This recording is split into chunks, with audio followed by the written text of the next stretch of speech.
ओम अथर्वेदाय नमः। अथर्ववेद भाग 2 कांड 11 सूक्त नंबर 5 ओदन सूक्त। ये उक्त महिमा युक्त जो ओदन है उसका स्वरूप सूर्य मंडलात्मक है। जो मनुष्य ओदन के ज्ञाता हैं वे सूर्य लोक को प्राप्त करते हैं। प्रजापति ने इस महिमाशाली ओदन से 33 देवों या लोकों की रचना की। उन लोकों या देवों के प्रज्ञान के लिए ही यज्ञीय विज्ञान का निर्माण किया गया है। इस तथ्य के ज्ञाता के जो निंदक होते हैं वे अपने प्राण की गति को रोक देते हैं, मृत्यु को प्राप्त होते हैं।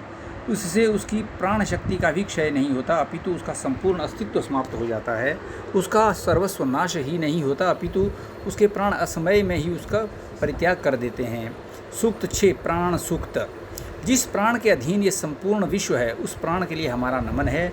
वही प्राण सभी प्राणियों का ईश्वर है और उसी में संपूर्ण विश्व विराजमान है। हे प्राण, आप शब्द ध्वनि करने वाले और मेघों से गर्जना करने वाले हैं। आपके निमित्त प्राणाम है। आप विद्युत रूप में चमकने वाले और जल वृष्टि करने वाले हैं। आपको हमारा नमन है। हे प्राण, जिसमें आप मेघों द्वारा औषधियों को अभिलक्षित करते हुए महान गर्जना करते हैं, तब औषधियाँ तेजस्वी होती हैं और गर्भ का धारण करके विविध प्रकार से विस्तार प्राप्त करती हैं।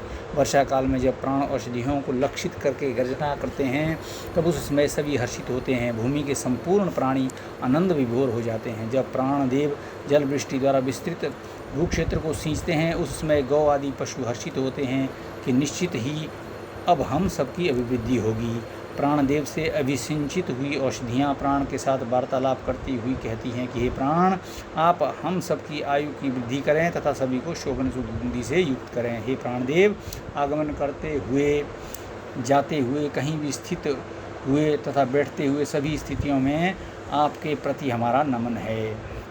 हे प्राणदेव, प्राण प्रक्रिया के व्यापार करने वाले तथा अपानन व्यापार करने वाले आपके निमित्त नमन है। प्रागमन स्वभाव वाले, आगे बढ़ने और पीछे लौटने आदि सभी व्यापारों में आपके प्रति हमारा नमन है। हे प्राणदेव, आपका प्रिय जो प्राणमय शरीर है, आपकी जो प्रेयसी है तथा अमृत तत्व में युक्त औषधि है, वह सब दीर्घ जीवन के लिए हमें प्रदान करें।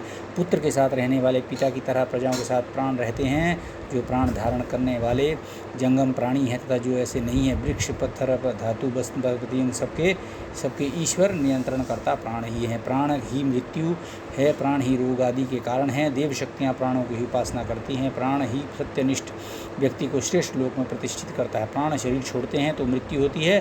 प्राण शिरस्थ विकारों को बाहर फेंकते हैं। जो रोग प्रकट होते हैं, देव शक्तियाँ भी प्राण की विशिष्ट धाराओं के रूप में प्रकट होती हैं। प्राण ही विराट और सर्व प्रेरक हैं, अतएव उस प्राण की ही सभी देवता उपासना करते हैं। वही सर्व उत्पादक सूर्य, अमृतमय सोम और प्रजाओं के उत्पत्तिकर्ता प्रजापति देव हैं। प्राण और अपान ही चावल और जौ के रूप में रहते हैं। प्राणों को ही अनड़वान भारवाही वृषभ कहते हैं। जौ में प्राण स्थित है, चावलों को अपान कहते हैं। प्रक्रिया धारक क्रिया तथा अपान निष्क्रिय क्रिया ये शोध का विषय है कि जौ और चावलों का इसके साथ किस प्रकार संबंध है। जीवात्मा गर्भ में प्राणन और अपानन की क्रिया संपन्न करता है।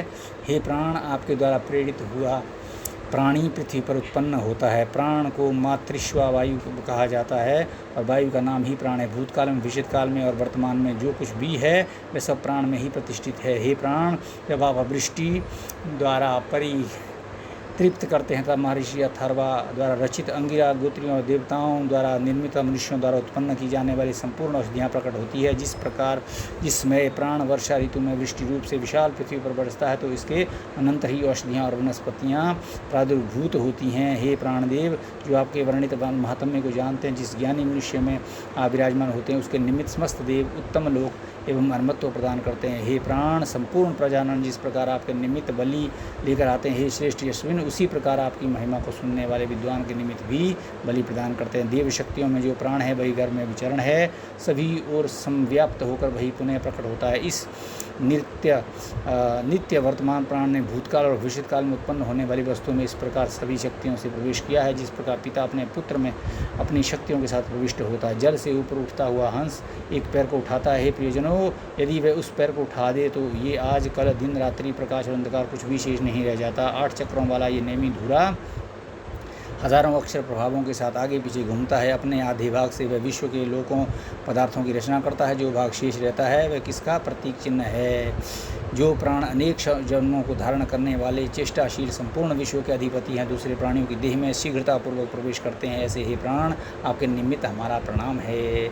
जो प्राण अनेक रूपों में जन्मने और गतिमान रहने वाले संपूर्ण विश्व का स्वामी है, वह प्राण प्रमाद रहित होकर सदैव सभी ओर विचरण होते हुए ज्ञान शक्ति संपन्न और असीमित होकर हमारे समीप स्थित रहे। हे प्राण, प्राणियों की निद्रावस्था में उनके रक्षणार्थ आप जागते रहें, सोए नहीं। प्राणियों के सोने पर इस प्राण के सोने के संबंध में किसी ने पराक्रम क्रम से सुना नहीं है।